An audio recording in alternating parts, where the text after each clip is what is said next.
Hi everyone, and welcome to this video going over lesson 2.1, writing and solving equations. Up until this point, all we've talked about are expressions, and remember, expressions do not have an equal sign. So normally when we evaluate an expression, we'll plug in any missing values for our variables and solve. But here we are going to talk about equations that do have an equal sign, and we're going to see how solving looks a little different. So let's get started. Like I was mentioning, an equation is a mathematical statement that shows that two expressions are equal. So for example, 3x plus 1 is an expression because it doesn't have an equal sign. And remember, all numbers alone are also expressions. They don't have an equal sign either. But if I put an equal sign between those two expressions to equal them together, I form an equation. And the goal is to find a value for the variable that makes the equation true. The value that makes the equation true is called a solution. So let's see what this might look like. If you multiply me by 3 and increase that value by 5, you get 20. What number am I? Write an equation that could be used to represent the problem. So me is what we're missing. I'm going to use m to represent me as a placeholder. Now let's read the problem again. If you multiply me by 3, so we are multiplying m by 3, so I'm going to write those two next to each other, because when I write a number right next to a variable, that implies multiplication.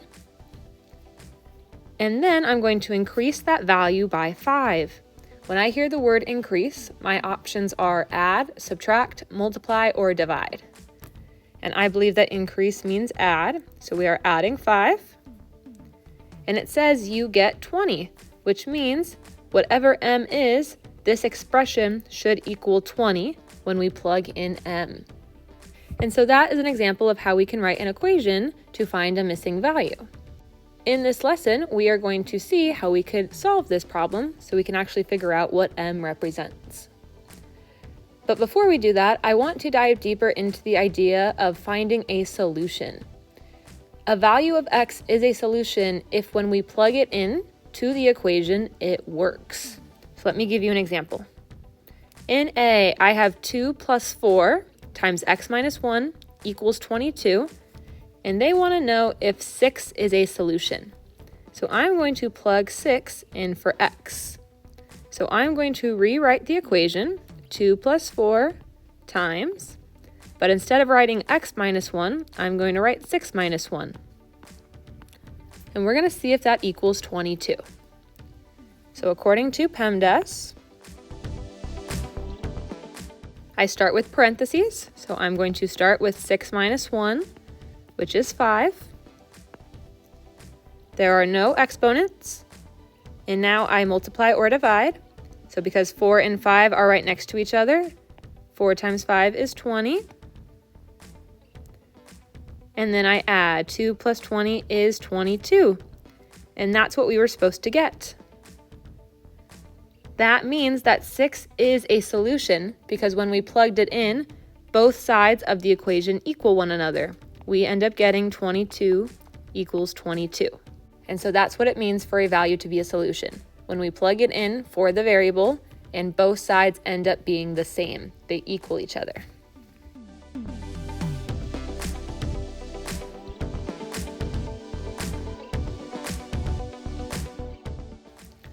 So let's try this again. I now have the equation 12 minus x divided by 4 equals 8. And they want to know if 24 is a solution. So we are going to plug in 24 for x. So this will look like 12 minus 24 divided by 4 equals 8.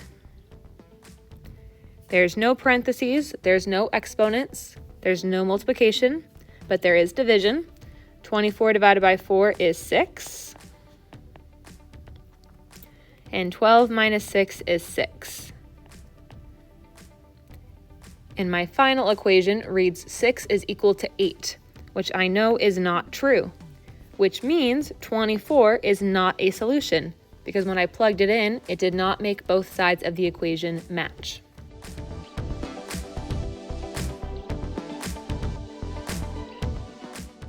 "24 is not a solution. 6 does not equal 8. So when we plugged in 24, the sides of the equation did not match each other, and so we know that 24 is not a solution. Let's try this one more time. I have 3.8 plus 6x is equal to 8.6, and they want to see if the value 0.9 is a solution. So we are going to plug this in for x. So rewriting this equation, I have 3.8 plus 6 times 0.9 is equal to 8.6. I'm going to start with parentheses. So I'm going to multiply the 6 times the 0.9, and that gets me 5.4.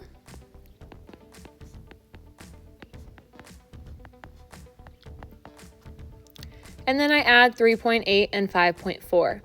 And that gets me 9.2. 9.2 is not equal to 8.6, and so this means that 0.9 is not a solution because the two sides of the equation do not match.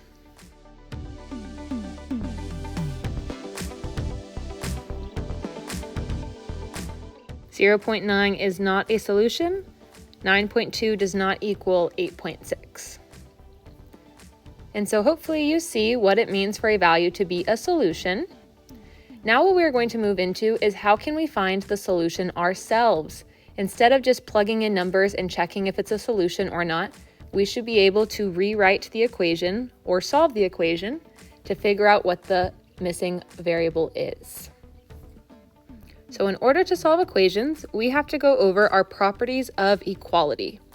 The properties of equality state that you can perform the same operation to both sides of an equation without changing the solution. So you might have heard if you do it to one side, you have to do it to the other. And so that is the rule for solving. For example, the addition property of equality states that if A equals B, then we can add the same number to either side, and the equation will still be true. So if A equals B, then A plus C should equal B plus C. If we're adding the same number to sides that are already equal, the sides will still be equal. The same is true of subtraction. If we subtract a number to both sides will still be equal because we're doing the same thing to both sides. Same thing with multiplication.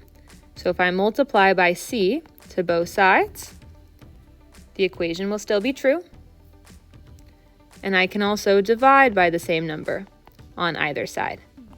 The only rule for dividing is that we cannot divide by 0. So as long as we're not dividing by 0, then you can divide by any number as long as you're doing it to both sides. So now that we know that we're allowed to complete operations on both sides of an equation, let's see how we solve equations. In order to solve equations, there are 2 steps.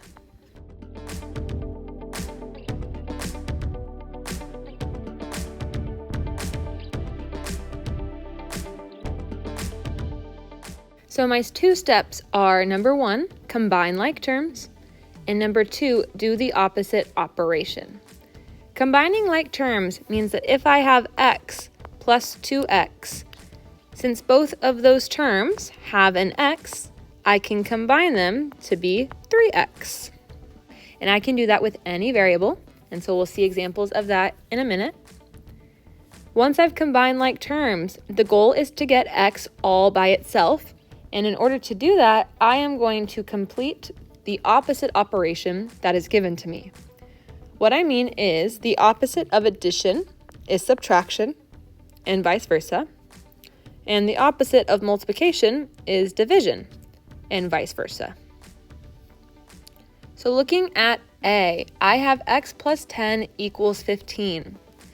A tip for everyone is to draw a vertical line at the equal sign to separate the 2 sides of the equation, because we need to make sure that with every operation we do that it is balanced. What we do to one side, we have to do to the other. My goal is to get x by itself. which means I need to get rid of that plus 10. The opposite of adding 10 is subtracting 10. If I subtract 10 from 10, that goes away, and I am left with x all by itself, which is what I wanted. But I can't just subtract 10 to the left side, I have to do it to the right side as well. That's the subtraction property of equality. 15 minus 10 is 5. And now I have solved the equation because x is all by itself. If I wanted to check to make sure my answer was correct, I would plug in 5 for x. So instead of x plus 10 equals 15, I'm going to plug in 5.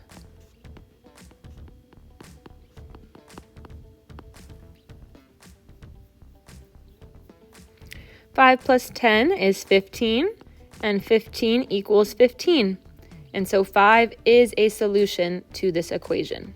Let's try this process again. I'm going to draw my vertical line at the equals, and my goal is to get x by itself. Right now, x is being multiplied to 4. So in order to cancel that out, I have to do the opposite of multiplication, which is division. So I'm going to divide by 4, and that will get rid of the 4. But what I do to one side, I have to do to the other. And so 16 divided by 4 is 4. And because I divided on either side of my equation, that is the division property of equality. And if I wanted to check to make sure my answer was true,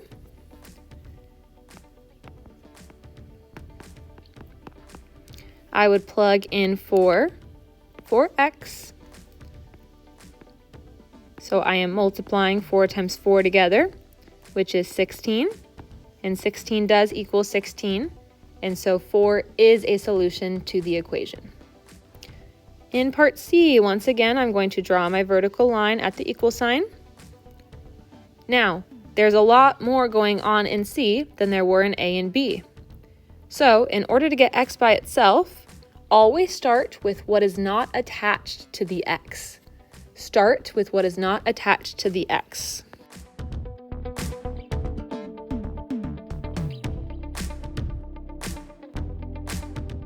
What I mean by that is I'm eventually going to get rid of both the -5 and the 6, but I'm going to start with getting rid of the 6.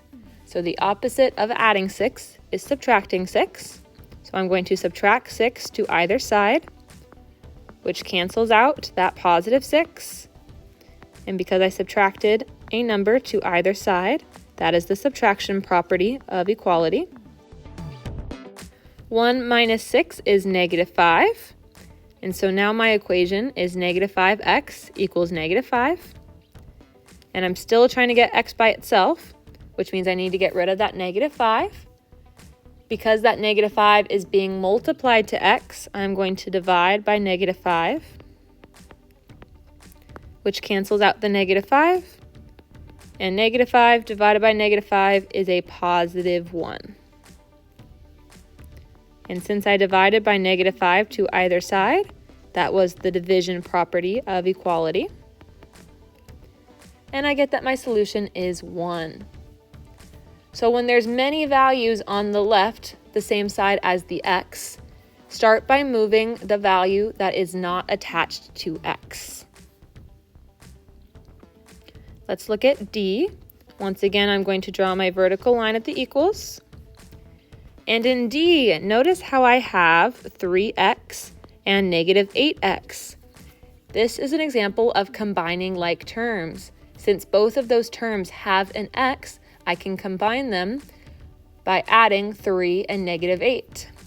3 and -8x combined will be -5x.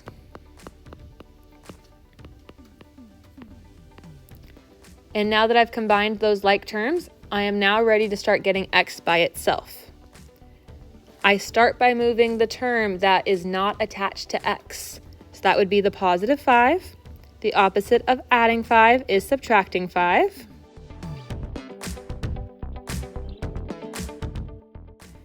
So the +5 and the -5 cancel out, leaving -5x on the left side. And 25 minus 5 is 20. And now to get x by itself, I need to get rid of the negative 5. Since the negative 5 is being multiplied to x, the opposite of multiplying is dividing. And I am left with x is equal to negative 4.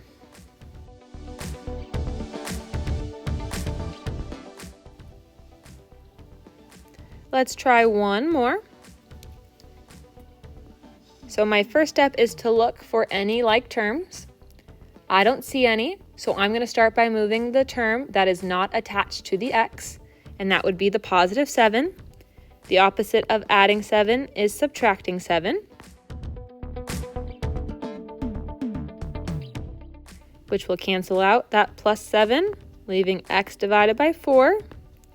12 minus 7 is 5. And now to get x by itself, I need to get rid of that dividing by 4. The opposite of dividing by 4 is multiplying by 4.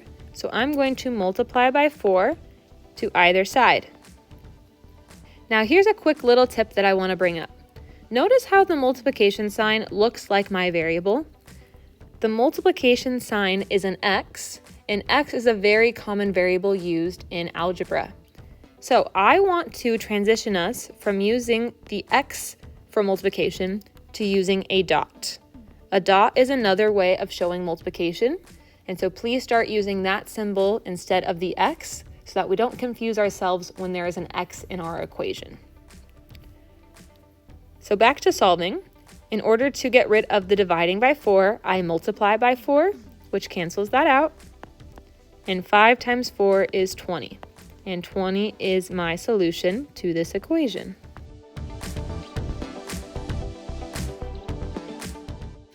And so that is how we solve an equation for a variable. Now that we know how to solve equations ourselves, we don't have to just plug in random numbers and check and see if they're solutions.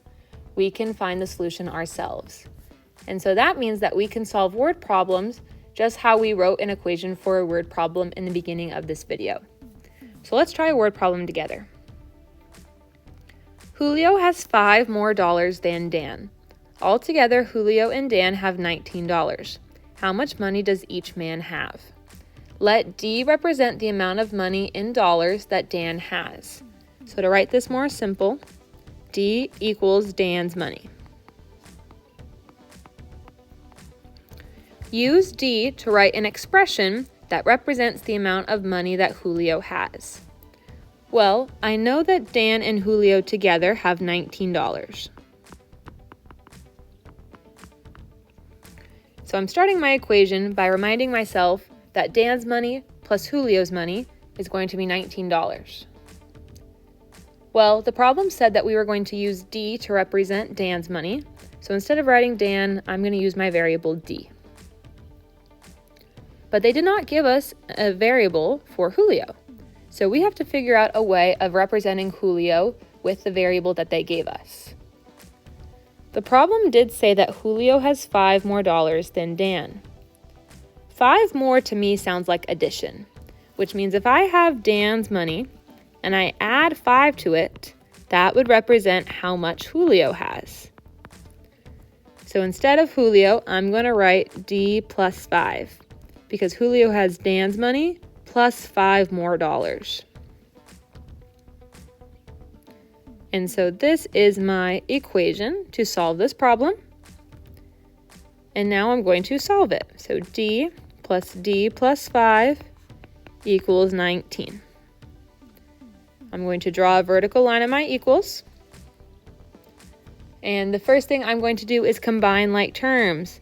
Since I have two terms that are D, D plus D can be rewritten as 2D. And my goal is to get D all by itself. So I start by moving the term that is not attached to D, which is that plus 5. The opposite of adding 5 is subtracting 5.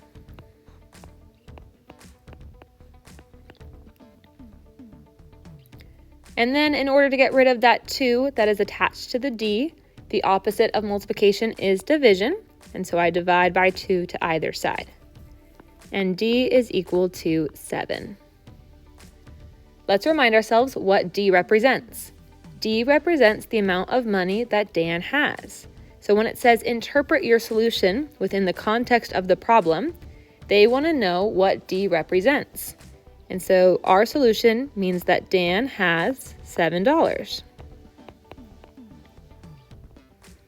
And since we know that Julio has $5 more than Dan, if we add 5 to 7, we get 12. And so that means that Julio must have $12, which makes sense because 7 plus 12 is 19. And so that is how we can write and solve equations to solve a word problem. Let's try this one more time. Adult tickets to a movie cost $4 more than a children's ticket to the movie. One adult ticket and one children's ticket altogether cost $20. Let C represent the cost of a children's ticket. Write an equation to represent the problem. So I know that an adult ticket plus a child's ticket costs $20. In part A, it says let C represent the cost of a child's ticket. So instead of plus child, I'm going to say plus C. And now we have to figure out how to represent an adult ticket using the variable C. Well, the problem says that adult tickets to a movie cost $4 more than a child's ticket, which must mean that an adult ticket is C, whatever the child's ticket is, plus 4. And so that is what I'm going to write instead of the adult. And now I have an equation that I can solve. C plus 4 plus C is equal to 20. I will draw my line at my equals. And the first thing I'm going to do is combine like terms. So I have C and C, which together makes 2C. And I start by moving the value that is not attached to the variable. So in order to get rid of the plus 4, I'm going to subtract 4. 20 minus 4 is 16. And then to get C by itself, I need to get rid of that multiplying by 2. And so that means I'm going to divide by 2 to both sides. 16 divided by 2 is 8. And so this means that a child's ticket costs $8. And since an adult ticket is $4 more, 8 plus 4 is 12, which means an adult ticket is $12.